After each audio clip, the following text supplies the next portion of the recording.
I'm filled. Mm-mm-mm.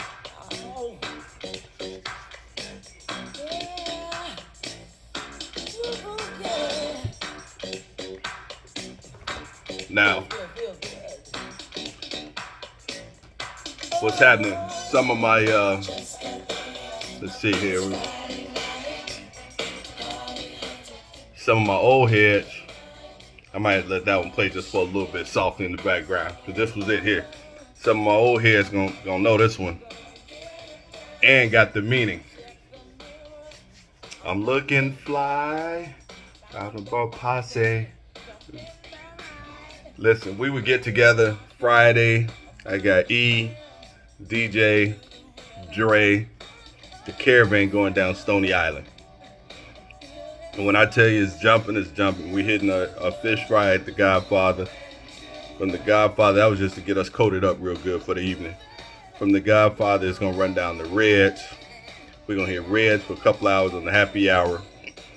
Then we're gonna turn it around. We're gonna double back. We're gonna head back south on Stony so we can get over to the Dayton game. Then we probably end the night there. That's probably where it goes from there. And if we're feeling real good, we're gonna end up down. We'll be down on at Shipwreck somewhere or Heroes, wherever it may be. But listen, it was good times. The 90s was good, man. That's all I can tell you. 90s was good. 90s was good. But hey, that's one of my favorite songs, man. Johnny Kemp, Just Got Paid. Pull it up sometime, listen to it. Hey, it's Friday. We coming in hot, man. Hey, I'm settled. I'm not in an Uber. I'm at another desk, but I'm sitting down. I'm sitting down, and we ready to rock and roll. We got game 4 tonight, and I'm gonna be honest with you. This could be it for the season. I may come back with one more episode, maybe flip back and do some WNBA calls. But hey, shout out to Corona Premier. I'm excited. It's about 95 degrees out here. It's hot and I'm thirsty. Tonight's gonna be real interesting. So let's get locked in. Let's get this out here. Get your little pregame in. See where it goes. But tonight'll be good. But before we get to that, you see what I got on. So I try. Again, I tell you, it's like that girlfriend you can't break up with. And just keep going back. So the Lakers back in the news again. After last week, Danny Hurley said no. He turned down about $70 million. After taxes, probably $35 million. So I understand why he said no. The college game is different. Have an opportunity to coach, the LeBrons and the great ones like that. I get it. So I understand him not wanting to take that route. So now it came out, and they've been talking about it. But I guess I thought he had an interview, but maybe his podcast is a interviewing process. JJ Redick is going to interview with the Lakers for this head coaching job. If he get this damn job, man, we the laughing stock of the fucking NBA. Great analyst, I guess. I'm not a fan. I ain't been a fan since he was at Duke. Maybe that's why. Marginal. Good ball player. He a pro. Had a good career. Kind of said some outlandish things about Doc Rivers, but he's an analyst now. He got a good job. Everybody else got fired, so he moved on up. He's doing the championship. But for him to get this Lakers job, man, it's a travesty to basketball. To me, it's an insult to all Lakers fans. Like, we deserve better. We put up with a lot. We've had a revolving door since Phil Jackson left. And I don't think it's going to get any better. I thought we had a good shot with Darvin Ham and give him a chance, let him develop, figure some things out. At least he's been an assistant coach. I think the other guys out there just don't want this job, man. And I keep saying that this is not as even though the Lakers are a storied franchise, anybody would love to coach there. Right now, at this point in time, it's not the job you want. It was sort of like the team coaching Kobe and them coming when Kobe came off the injuries. Like, if you were there, you just wrote it out. No championship aspiration. You were just letting him ride out into the sunset. This team, for whatever reason, they have championship aspirations, and it ain't going to happen. You're not as good as LeBron is, and he's playing well. He's not leading them to a championship. And AD not leading you to a championship. He's just not that guy. He's a great number 2 player. But he's not going to bring you a championship. You got to put something around him. Now, it'd be nice with an AD. Get him with an Anthony Edwards, a guy like that, or get him with a Shea Gilders. Then you get a chip. That's a 1-2 punch. That gets you a championship. You send AD down to OKC and see what happens. That'll get you a championship. You get rid of Cat and take Camp, slide AD in that spot. That probably get you. We're probably watching Minnesota right now. That gets you a championship. What we have right now is not going to get you one. So we'll see what happens. I was thinking, like, who would I go get? To me, you need somebody mature, and they are in there temporarily, because you really can't get a coach till you get to a point where you can rebuild. And the Lakers are not at a rebuilding point right now. They're just in a static phase where they're kind of stuck. Like, they're moving players in and out. They're just stuck. So what do? And write this down. Go get Mike D'Antoni.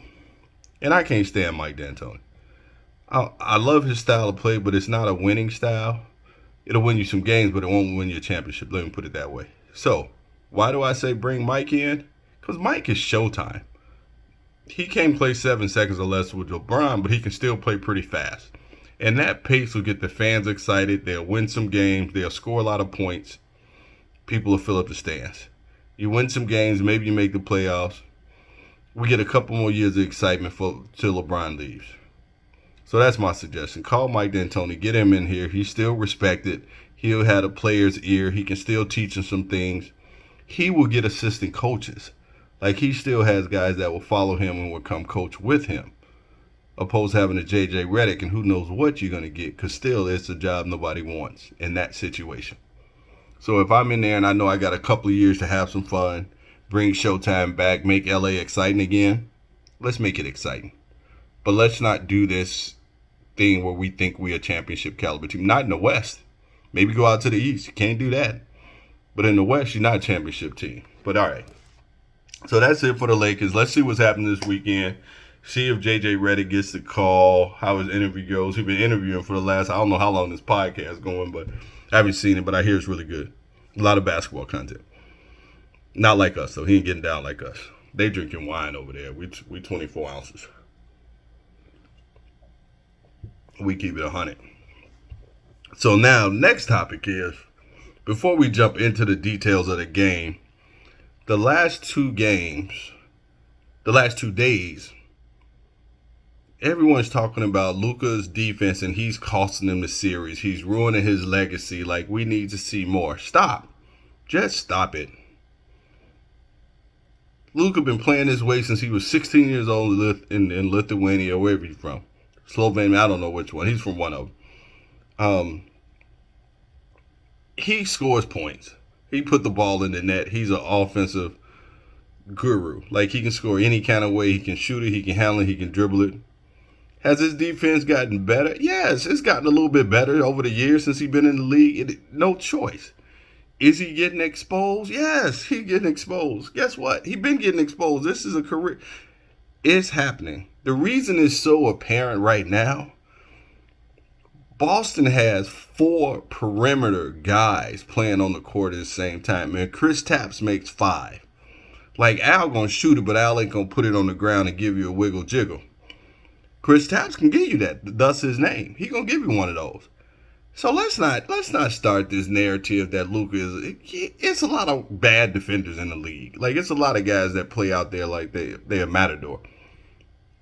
Don't blame this on Luka and his defense. It is not his fault they're getting killed. It's a matchup problem. The game is about matchups. This series is just not good for Dallas because the perimeter players for Boston, they're a better team, but their perimeter players are better than Dallas's perimeter players.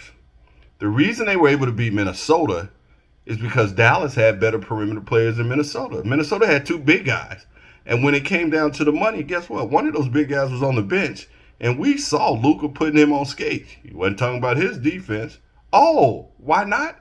Because he was Defensive Player of the Year. Guess what? He was on skates. So let's not create this narrative about Luka. It ain't. Luke, that defense he's been playing got him to the WNBA Finals. There's a whole lot of all defensive players at home right now. So, you know me.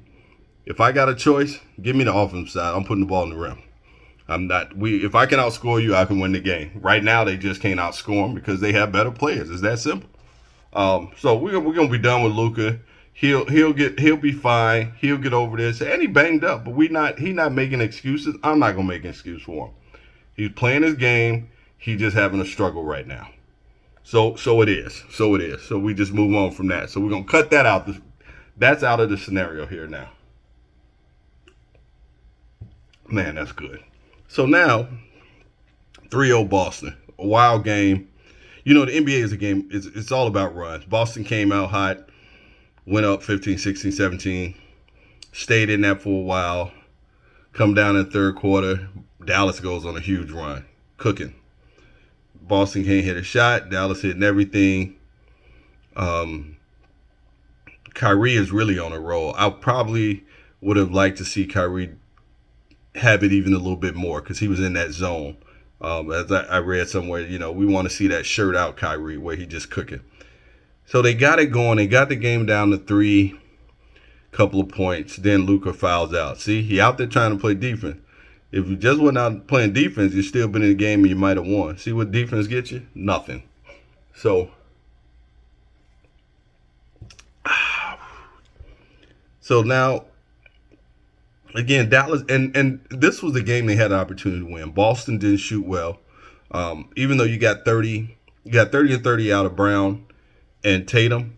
Tatum was like 4 for 13 from downtown. I really need that to stop. When he got to the rim, he got to the rim. I just wish I could see him getting to the rim a little bit more. Excuse me. Brown's been aggressive. Right now, Brown's playing. Brown was aggressive. Got to the rim, nasty dunk. He did work on that left hand because I'm seeing 2 to 3 dribbles to the left, and that's all it takes you to get to the lane. You only need 3 at max, maybe 4 if you put a sham guard on him, but you only need 3. That'll get you to the lane. So they went through, and Dallas just couldn't capitalize. Once Luka fouled out, Kyrie tried to push him through, and he couldn't get him there. We're still not getting any support from anybody else. P.J. Washington might have 14. Tim Hardaway was on the court, nothing. Gafford, nothing. Lively, just the playoffs. He's a rookie. Playoffs may just be the bright lights, man. Bright lights will get you. Bright lights too much for him. So game 3, Boston fights him off, gets the win. Now game 4 tonight here in Dallas. So what's going to happen tonight in Dallas? I think Dallas, over their last 4 to 5 playoff wins, they have won when Luka and Kyrie are over 30, or they're at 30 and 25, and then we have one 20-point score. So you got to have that third guy. And that's what they're not getting right now. They don't have that third guy bringing anything. Whether it's PJ, whether it's Gafford, Lively, nobody's giving them 20-plus points outside of those two. And in order for them to win, they're going to have it. They need it. Or give me 2 guys with 15 and 17. But they're just not getting it right now. They're not getting any other production. It's a 2-man show. So tonight, if Dallas wins this game, it's going to be 35-35. And Luka's is going to be a 35 triple-double with a few P.J. Washington corner threes. Lively, we got to get some alley-oops. We got to get the pick and roll rolling. He can jump over Al Horford. They brought the guy in. Another big guy. He played well. Trey from Memphis, young guy. He played well. But none of them, if we can get Lively engaged and get him off some pick and roll, some lobs, we can get him going. That's what Dallas has to do. In order for Boston to win, just be consistent. Don't start with coming out shooting threes. Let's play inside out. And for them, I don't mean post-ups. Just get some layups. Set some rolls. Get some dribble drives. Get it in there. Let's get some dunks. Then come back outside and start knocking down some open threes. Because all those guys can shoot. Defensively, same concept. Keep the ball in front of you. They're not doing a lot of switching, but they are moving. and they have the talent to switch, and they can pick up whoever. So just because they're four defenders, all four of them can defend. So they just don't play poorly. When Boston loses, they get caught up in the 3-point shot, and they'll keep chucking them up, even if they're not hitting. So if they avoid that, this will be over tonight. If they can do that, this series will be over tonight. Boston will be celebrating the championship in Dallas, which will be painful, but they'll be in Dallas. Then we can stop all this noise about the Celtics. This team, it's a great team. Interesting. They will. What would that be? They'll go 16-2. No, yeah, 16-2. I think they lost. They swept the last two series. They lost 1-1 in each of those series. So Boston, that 16-2 puts them up there with some very great teams. Now people are going to say this isn't a great team. Give credit where credit's due. Injuries are part of the game. Yes, every team they played, the star player got hurt at some point in time. But guess what? They did what they were supposed to do. It wasn't a 7-game series. It wasn't a 6-game series. They went in there and demolished them. 4-1, 4-1, 4-0, 4-0. So let's just give Boston their flowers. Give them number 18. Put it up there in the Raptors. Hobbs will be happy. Hobbs will be very happy. He got me by 1. 18-17 Celtics Lakers. But they deserve it. Hopefully this will take a little pressure off of Tatum and Brown. Especially Tatum more than Brown. I think Brown is really hooping right now. As we talk about them going 4-0, and I was thinking about the MVP right now, I'd probably have to give it to Brown. Brown would get it right now. It's close. It's very close. Tatum playing like you're not winning without either one of them. I think Brown is closing the gap, and that's no disrespect to Tatum, but Brown's working. He's playing well. And they have two superstars. We always saw it. Now we always knew they could be, but now we're seeing it. Both of these dudes are playing like superstars. My man Giannis is probably over there just feeling terrible. He may be in Greece right now. But go back to the summer. I was like, they're gonna regret this trade. You traded up a two-way player for a one-way undersized player. And it didn't pan out. I didn't think it was going to pan out. And I know we never thought Drew would end up with the Celtics, but shout out to the Danny Ainge and the Celtics brass for being able to make that move and get Drew Holiday over there. And it's paid off. And they better keep him. Keep him as long as you can. It's going to cost you, but both of the guys, you got 4 more years. Both of them two big guns just signed Supermax deals. Or will sign. I think Jalen is this summer. Supermax deals. So keep them. Run this till the wheels fall off. So who gets the MVP out of this? That depends on tonight's game. Who has the bigger game tonight? It could be one of the three. It could be Drew, Brown, or Tatum. Drew is in there too because he played big. He's had solid defense throughout. His is kind of on the defensive end where he hasn't had to score as much. He had a great game too. But if he were to come back with 26, 27 tonight and play great defense on Kyrie, you would have to consider him an MVP. You would have to consider it. We're not going to see a co-MVP, but you would have to consider Drew. Between Tatum and Brown, whoever has 30 points on 40-plus shooting is going to get the MVP.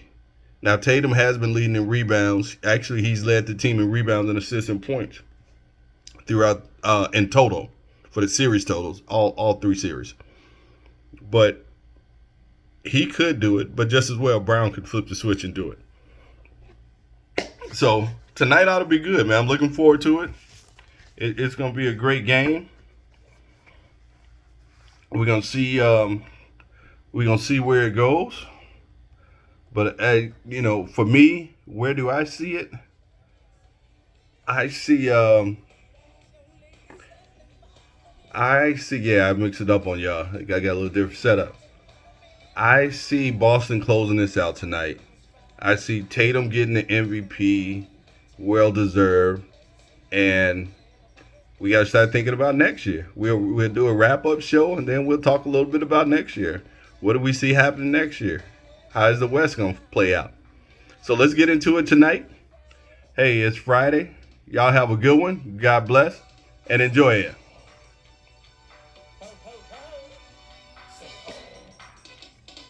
Yo.